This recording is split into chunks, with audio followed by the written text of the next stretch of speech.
tema da nossa mensagem hoje pela manhã é como deve viver uma igreja fiel. Princípios de Deus. Não são opiniões, são princípios espirituais. O que são princípios espirituais?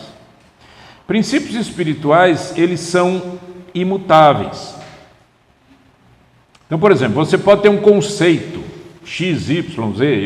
Eu muitas vezes falo com os homens lá, eu trago conceitos, experimentos, um monte de coisa que acontece no mundo, etc. Mas tudo isso é conceito humano. Ainda que seja científico, experimentado, é conceito humano.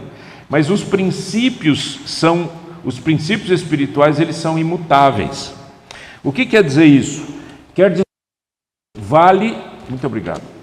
Valem em todos os lugares, em todo tempo. Ok? E nós vamos ler a palavra de Deus no livro de Hebreus. Se você tiver a sua Bíblia e quiser abrir.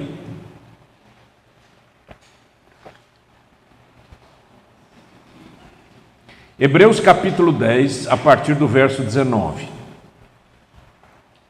Portanto, meus irmãos, tendo ousadia para entrar no santuário pelo sangue de Jesus, pelo novo e vivo caminho que ele nos abriu por meio do véu, isto é, pela sua carne, e tendo um grande sacerdote sobre a casa de Deus, aproximemo-nos com um coração sincero, em plena certeza de fé, tendo o coração purificado de má consciência e o corpo lavado com água pura, guardemos firme a confissão de esperança, sem vacilar, pois quem fez a promessa é fiel. Cuidemos também de nos animar uns aos outros no amor e na prática de boas obras. Não deixemos de nos congregar, como é costume de alguns.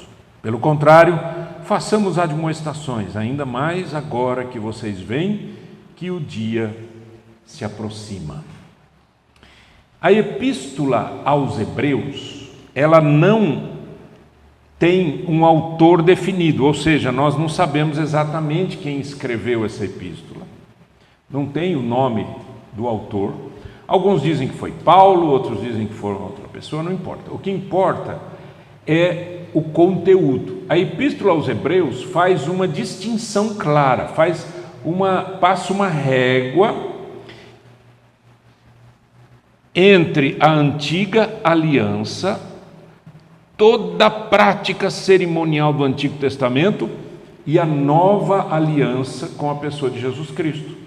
Então, lá no Antigo Testamento, você vê o sacrifício dos animais, os cordeirinhos, aquela coisa toda que era a prática que tinha, mostrando alguma coisa no Novo Testamento. E no Novo Testamento, você tem tudo cumprindo-se em Jesus Cristo. Então, quando você olha no Antigo Testamento, você tem o templo, você tem o sacerdote, né? Você tem todos os rituais. Quando você vem para Cristo, você tem Jesus como sacerdote, Jesus como Cordeiro de Deus que tira o pecado do mundo. Percebe? Tudo se completa em Cristo. Tudo se completa em Jesus. Então, quando o autor de Hebreus ele traz essa palavra, ele tem aqui alguns aspectos, a gente vai ver isso rapidinho, alguns aspectos muito interessantes, exatamente nesse contraste entre o Antigo e o Novo Testamento. Mas o que me chamou muito a atenção, e isso é algo assim que eu estava orando, né, pedindo ao Senhor uma palavra, eu dei uma parada hoje na sequência da série Eu Sou, para falar sobre isso. E quando eu estava orando, a palavra que Deus pôs no meu coração foi essa frase: o dia se aproxima. O dia se aproxima. A Bíblia ensina para nós que Jesus Cristo veio ao mundo e tudo que Jesus fez, Ele fez para trazer vida às pessoas. O convite da salvação, a vida nova, a vida de santidade e assim por diante. Mas a Bíblia também ensina que depois que Jesus subiu ao céu, houve ali mesmo, quando Jesus estava subindo aos céus, tinha alguns anjos ali, que falaram com os discípulos e disseram: esse Jesus que vocês estão vendo subir é o mesmo que vai descer, ele vai voltar. A volta de Jesus é uma doutrina cristã muito importante para nós. Aí você vai dizer, mas quando isso se dará? Não sei, nem você sabe. E se alguém falar que sabe, você fuja desse grupo de pessoas. Por quê? Porque Jesus ensinou que ninguém sabe. Quando Jesus estava na terra, ele disse, nem eu sei. Por quê? Quando ele estava na terra, bonito. Discurso. Mas não tenha convicção. O apóstolo Paulo está falando que a evangelização aos Tessalonicenses não aconteceu só na palavra. Aqui, ó, dá para ver o mouse aqui? Não só aconteceu na palavra, mas aconteceu em plena convicção e no poder do Espírito Santo. As coisas iam acontecendo por conta do poder de Deus e por conta da convicção. Você já percebeu quando você tem convicção, as pessoas param para te ouvir, mas quando você só fala? E o que a gente tem hoje no mundo é uma facilidade muito grande de se ter conhecimento, de se adquirir conhecimento. Você não precisa ir muito longe. Você e um celular, sentado embaixo de uma árvore, você tem acesso a todo o conhecimento que você quiser naquela área. Mas isso não significa nada se aquilo não muda o seu coração. Certeza de fé. Terceiro, má consciência, livres da má consciência. A má consciência aqui nesse texto tem a ver com o foro moral de Deus. Ou seja, não é má consciência, não é pensamento ruim, é o quanto eu me sinto livre ou o quanto eu me sinto culpado pelos erros cometidos. Má consciência é exatamente quando eu não consigo discernir entre o certo e o errado, entre o bom e o ruim.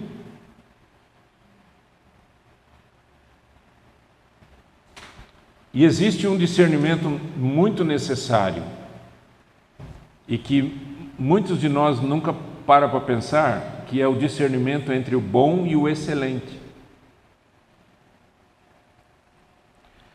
Na vida, entre o bom e o ruim não é difícil da gente discernir, né?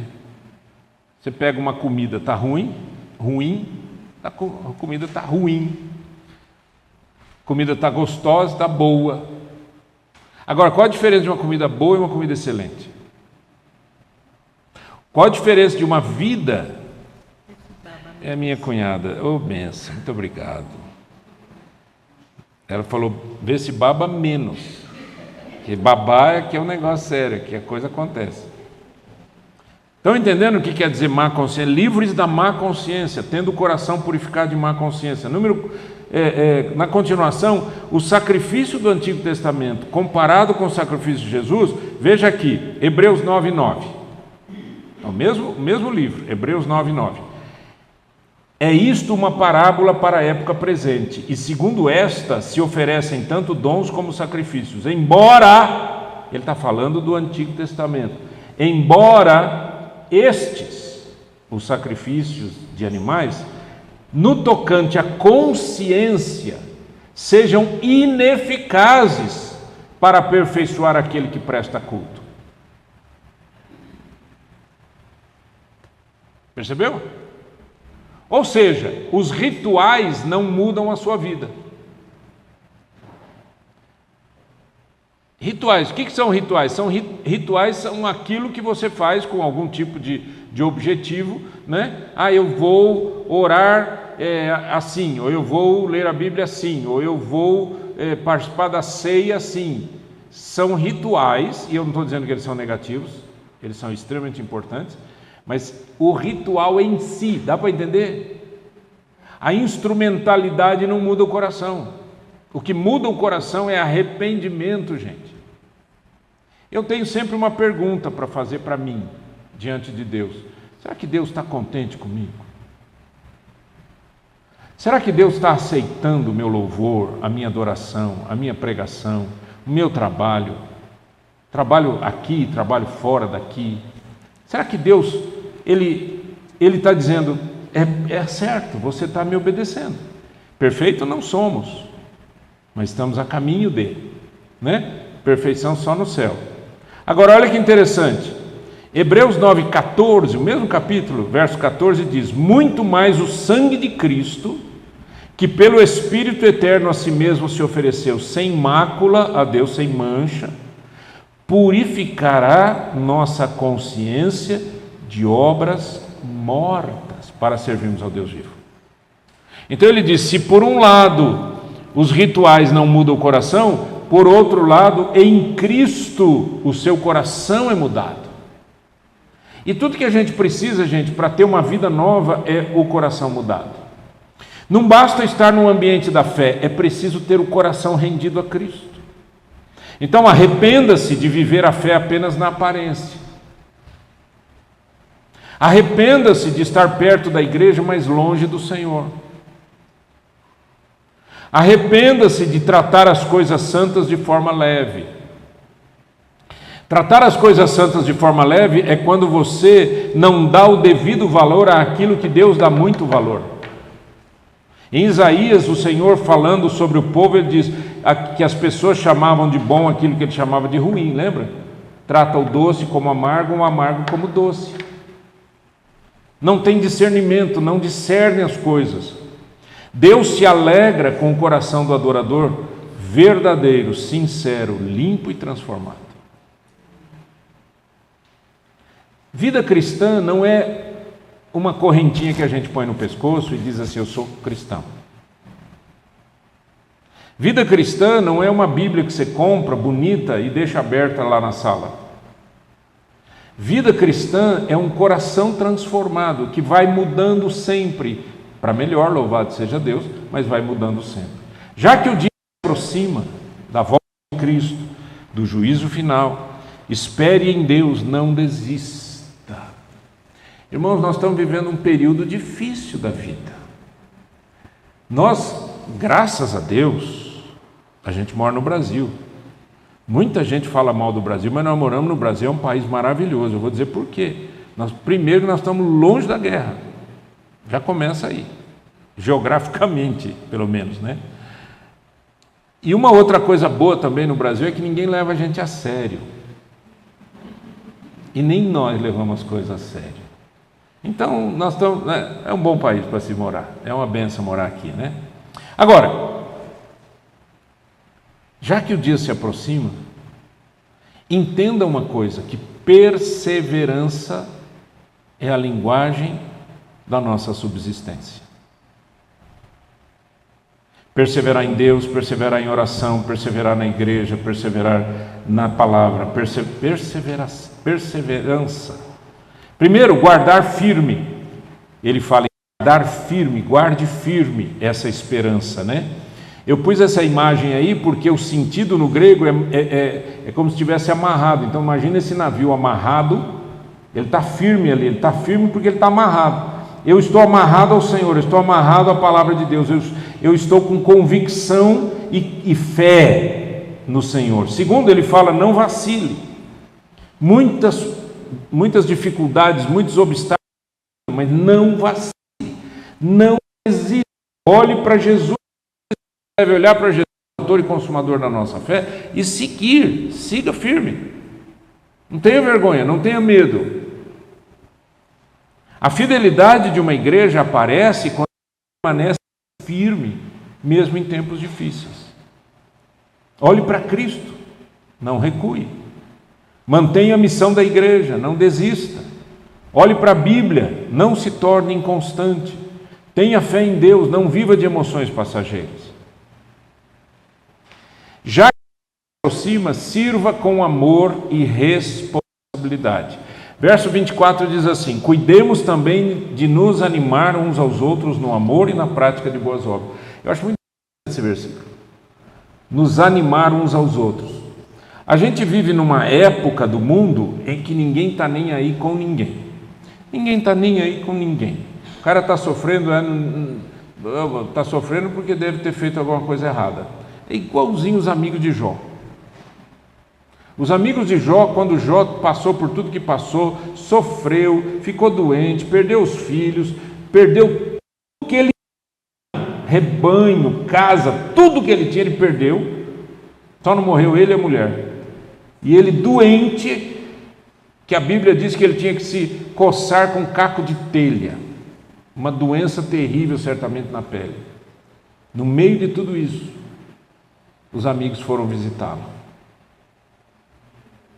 E logo no começo do livro você pensa que os amigos são fantásticos, porque a Bíblia diz que eles ficaram não sei quanto tempo quietos, sofrendo a dor de Jó. Aí você fala, nossa, agora que coisa linda, que empatia, né? Aí eles abriram a boca. A hora que abriram a boca, já foi uma enxurrada de acusações. E o grande resumo era: você está sofrendo porque você é o errado. Ponto. É o que a gente faz todo dia com as pessoas. Ah, está sofrendo? Sabe como é, né? Eu avisei, né? A Bíblia diz: cuidemos de nos animar uns aos outros. Animar, encorajar, abençoar. A igreja de Jesus ama, serve, encoraja e produz. Por exemplo, olha ao seu redor, não aqui agora só, mas olha ao seu redor, quem que você vê? Há irmãos cansados, concorda ou não? Há irmãos desanimados, sim ou não? Há irmãos enfraquecidos, sim ou não? O que a gente faz com essas pessoas? A Bíblia diz: anime-os. Animar, gente, não é pegar a bexiga, levar na casa da pessoa, tocar banda. Animar significa encorajar, ajudar a outra pessoa a passar por aquilo. Sabe aquela coisa assim, ó, vem comigo, eu vou junto com você. Não é fácil, todo mundo tem momentos muito difíceis na vida. Já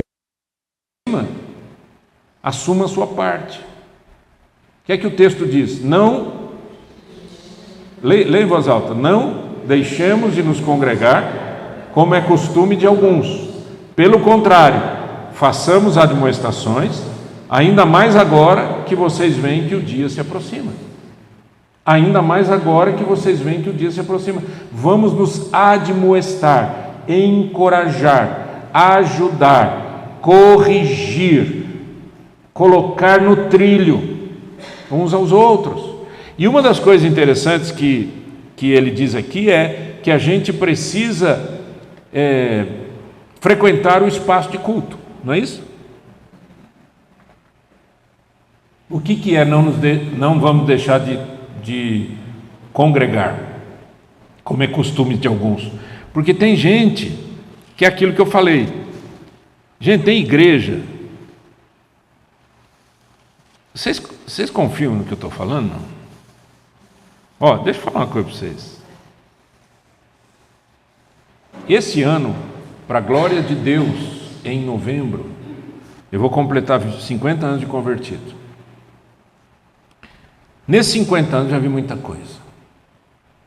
E infelizmente, algumas coisas que eu vi é que tem muita igreja, infelizmente, que é igualzinho uma rodoviária. Você já foi em rodoviária, aeroporto? Vou falar para o pessoal que não anda de ônibus. Aeroporto. Já foi em aeroporto? Já? Você conhece alguém no aeroporto? Você convive com alguém no aeroporto? Não. Se você volta numa viagem, você chega lá, é o mesmo pessoal? Não. Rodoviária, a mesma coisa. Aqui, como é que chama lá onde tem o ônibus interterminal? É a mesma coisa.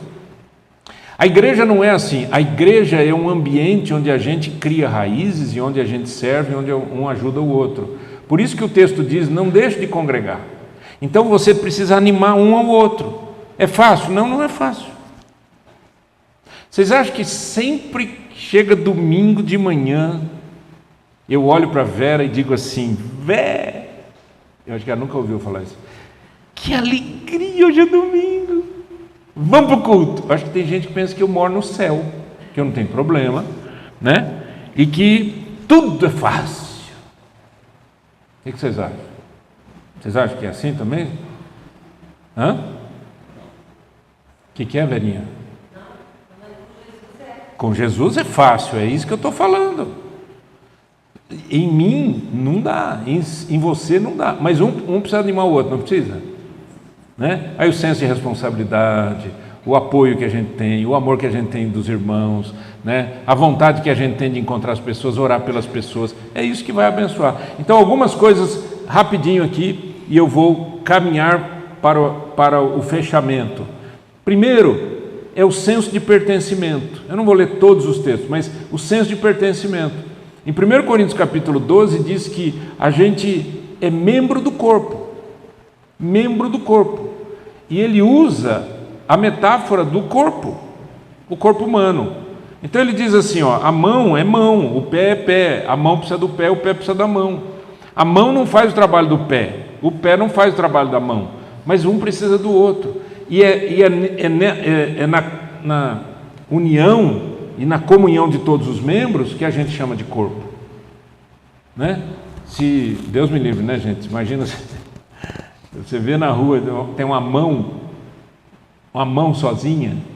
Você não diz, olha um corpo. Não, você diz, é uma mão que pertence a um corpo, né? A própria polícia vai falar assim, de quem será essa mão? O corpo não é a mão. Assim também eu pertenço. Eu sirvo. Efésios 4:10 em diante, fala que Deus separou dons, apóstolos, profetas, evangelistas, pastores, mestres. Ele diz, com vistas ao aperfeiçoamento dos santos. Então a gente tem uma missão de servir, de edificar, de ajudar. Por isso, hoje, em nome de Jesus, eu quero apresentar para vocês algo que eu queria fazer isso há muito tempo, mas não consegui. Eu vou explicar por quê. Porque é muito complicado a gente convidar as pessoas para servir, sendo que você não sabe quem é que frequenta a igreja, quem ama a igreja. E agora a gente já tem um grupo pequeno, mas é um grupo fiel, e é um grupo que com certeza vai fazer muita diferença no mundo. Eu sei quem eu sou, eu sei o que eu posso fazer, eu estou pronto a servir no corpo de Cristo. Então eu quero apresentar para vocês o seguinte. Nós vamos trabalhar com 5 áreas ou 5 colunas: adoração, comunhão, discipulado, serviço ministerial, missão e evangelização. E cada uma dessas áreas tem ministérios, ou seja, tem vamos chamar, departamentos embaixo. E eu quero apresentar para vocês rapidinho, muito simples, e depois que eu apresentar, depois do culto terminar, enquanto a gente vai preparar o salão aqui para a gente almoçar, ali tem uma mesa com várias folhas, que é exatamente a cópia disso aqui. E eu quero convidar você a entender diante de Deus, você que frequenta essa igreja, obviamente, a entender diante de Deus qual é o seu lugar nesse corpo.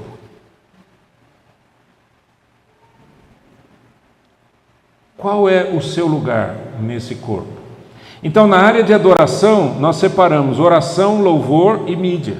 Oração, louvor e mídia.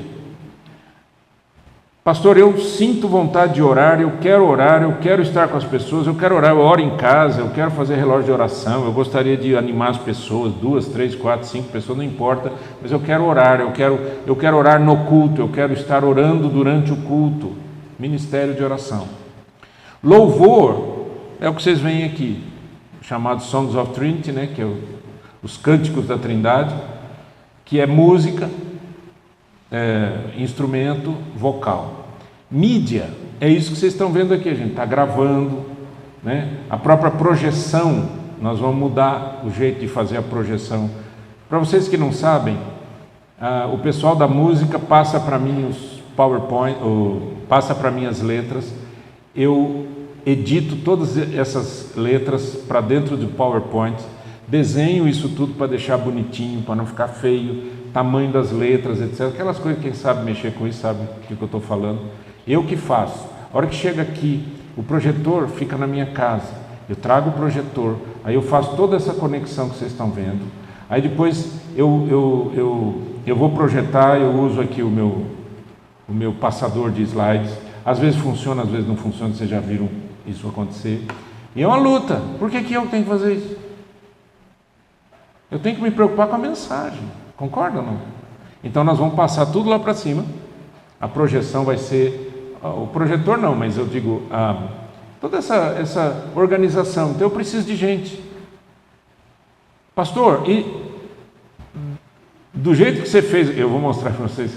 Do jeito que você fez, parece que tem muito lugar e pouca gente. É verdade. mas tem um lugar para você, no mínimo, ou tem 3, ou 2, ou 4 lugares para você. Porque eu não preciso fazer só uma coisa, eu posso fazer algumas coisas. Eu posso fazer parte do ministério de oração e posso fazer do ministério de comunhão, ou da área de comunhão, que são os eventos. Então, dia da família, né? Para você que não sabe, ontem eu liguei no açougue, negociei o preço, aí fui hoje de manhã no açougue, comprei a carne, comprei a linguiça, trouxe para cá. Aí a gente é um tal de pedir ajuda, né? Por favor, você podia comprar, né? A Alessandra foi comprar pão,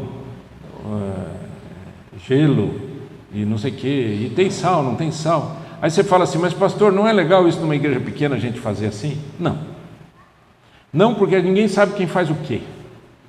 E sabe como tem um ditado popular que diz, cachorro que tem muito dono morre de fome. Eu acho que você fez, que você acha que eu fiz, aí chega na hora de fazer, eu não fiz e você também não fez e todo mundo morre de fome. Então, ministérios, vamos trabalhar, vamos organizar? Vamos. Eu quero trabalhar em eventos, ou eu quero trabalhar na recepção. Nós precisamos ter gente que recepcione as pessoas. Eu não sou muito a favor daquelas pessoas que ficam na porta e a hora que chega um visitante, a pessoa não deixa nem o visitante entrar, tem que conversar. É um negócio assim meio... Eu não gosto muito disso, porque eu não gosto para mim. Eu não gosto de chegar num lugar onde eu não conheço ninguém e a pessoa fica ali, tudo bem, como é que vai? Parece que a pessoa está animada demais. Calma, relaxa, mas olhe quem é que está precisando, quem é que precisa de uma interação ou de uma integração. A terceira área é a área de discipulado, que envolve mulheres, homens, kids e jovens. Pastor, mas não temos jovens aqui? Temos sim. Claro que temos. Olha a Letícia lá. Não é, Letícia? Olha o Gabriel. Cadê o Gabriel? O Gabriel está lá em cima, né? Que é o irmão dela. Agora, poxa, a gente não tem trabalho com jovens aqui. A gente não tem trabalho com jovens porque está faltando gente que ame esse trabalho e que queira desenvolver isso aqui, né? Que queira abrir cultos, fazer reunião, chamar para reunião e tudo. Os homens, eu separei para o Palavra de Homem, tá? Eu não vou criar um ministério de homens aqui, porque a gente já tem um ministério de homens que funciona toda segunda-feira. Serviço ministerial é a quarta área, que envolve patrimônio. Eu preciso de gente que me ajude com isso, né? Por enquanto, gente, fica tudo na minha cabeça, né? Tem cadeira, não tem cadeira, tem isso, não tem aquilo, está quebrado, não está quebrado, a mesa está boa, não está boa. Tudo bem, eu faço por amor, mas isso não é corpo. Eu estou fazendo o trabalho do pé, eu sou mão, ou eu sou orelha, estou fazendo o trabalho da boca, não dá. Decoração é outra coisa bonita que a gente quer que aconteça, né? Ação social. O que a gente faz com as pessoas que frequentam a igreja e estão precisando de ajuda? Não tem comida, está precisando de roupa. A gente precisa criar alguma coisa para isso. E o último é missão e evangelização. A evangelização em si, grupos caseiros, que a gente quer começar a ter. Eu sei que tem gente que vai em grupos caseiros de outras igrejas. Eu não quero te proibir, porque eu não tenho autoridade para te proibir. Eu não quero nada disso. Eu quero só que você, se você ama essa igreja, me ajude a gente criar grupos de estudo bíblico desta igreja, nos lares, né? No fundo você vai fazer o que você quer, mas eu estou só abrindo o coração. Batismo, né? Preparação de batismo, novas pessoas para serem batizadas, né? Nós não temos batistério aqui na igreja. O prédio não é nosso, a gente não construiu isso. Geralmente as igrejas têm batistério, ou aqui atrás, né? Em algum lugar. Nós não temos, e não temos dinheiro nem para comprar uma piscina também. A gente tem que ir na casa de alguém que tem a piscina. Mas ou a gente pode comprar uma caixa d'água de 500 litros e batizar o povo. Eu não tenho problema com nada disso. Gente, o batismo é um símbolo, mas quem é que organiza isso, né? Missões, que é outra questão, é como que a gente apoia a obra missionária, como é que a gente apoia os missionários. Em outras palavras, tudo isso eu estou trazendo para a igreja hoje, porque hoje é o dia da família, né? A gente vai almoçar, quem pode ficar vai ficar e vai almoçar com a gente, privilégio, mas não, e eu quero compartilhar com você, então ali naquela mesa, né, você vai dar uma passadinha ali, todas essas folhas estarão em cima da mesa, o Orly está me ajudando com isso, certo, Orly? Tem caneta ali, Pastor, eu quero trabalhar com grupo caseiro, mas também quero trabalhar com oração. Põe o teu nome nos dois lugares. Eu gostaria, eu toco harpa, e eu gostaria de tocar harpa na igreja. Tá bom, põe lá seu nome lá no Ministério de Louvor. Mas também eu quero ajudar na organização do Dia da Família. Põe teu nome, entende? Porque nós não temos gente para ocupar tudo. Mas basicamente o que a gente precisa agora é hora de estruturar. Concordam ou não? Sim ou não? E eu citei a mim, mas não tem só eu aqui. O Márcio, a família do Márcio, a Alessandra, o Gabriel e a Letícia, uma família linda. Mas eles também estão sobrecarregados. O Márcio, quando ele fala assim, pastor, não vou poder estar, a gente não tem pregação, não tem gravação. Não tem. Por quê? Porque a gente não consegue fazer assim, alguém, né, dar um apoio, fazer um tipo de um rodízio, né? Quem fica ali em cima tem uma sala com a parte de edição de vídeo, né? Mas a gente quer melhorar isso. A gente quer melhorar o Instagram da igreja, melhorar o site da igreja. Tem gente para isso? Tem o Márcio, que inclusive está fazendo churrasco, que inclusive mandou o link para as pessoas, que inclusive gravou aí, que inclusive o Gabriel que estava tocando aqui subiu lá, e que inclusive a Letícia saiu daqui para cantar e já foi lá para... Entende? Não dá. Essa família quando sai eu estou perdido. Mas a gente pode ajudar? Pastor, mas eu não entendo nada de mexer com câmera. Aprende. O que a gente precisa de boa vontade é gente que ama essa igreja. Vamos ficar em pé, queridos? Vamos orar?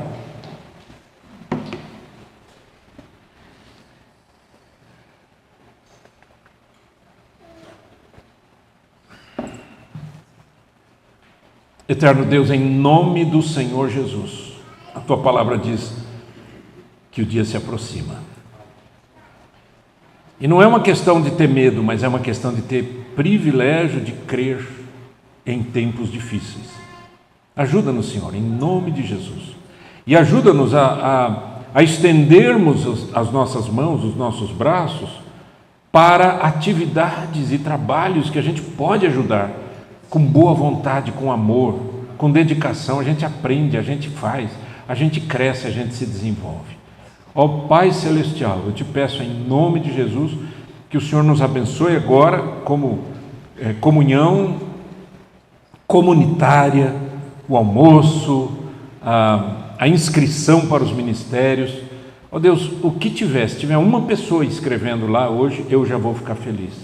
Mas o que eu quero, Senhor, em nome de Cristo, é que a igreja entenda que ser igreja é ser igreja e não ser servida, mas servir, abençoar, se dedicar. Ajuda-nos, ó Pai, eu te peço em nome do Senhor Jesus. Amém. Que a graça de nosso Senhor e Salvador Jesus Cristo, o amor de Deus, o nosso Pai, a comunhão, o poder do Espírito Santo, enche o nosso coração de alegria, hoje e sempre. Amém.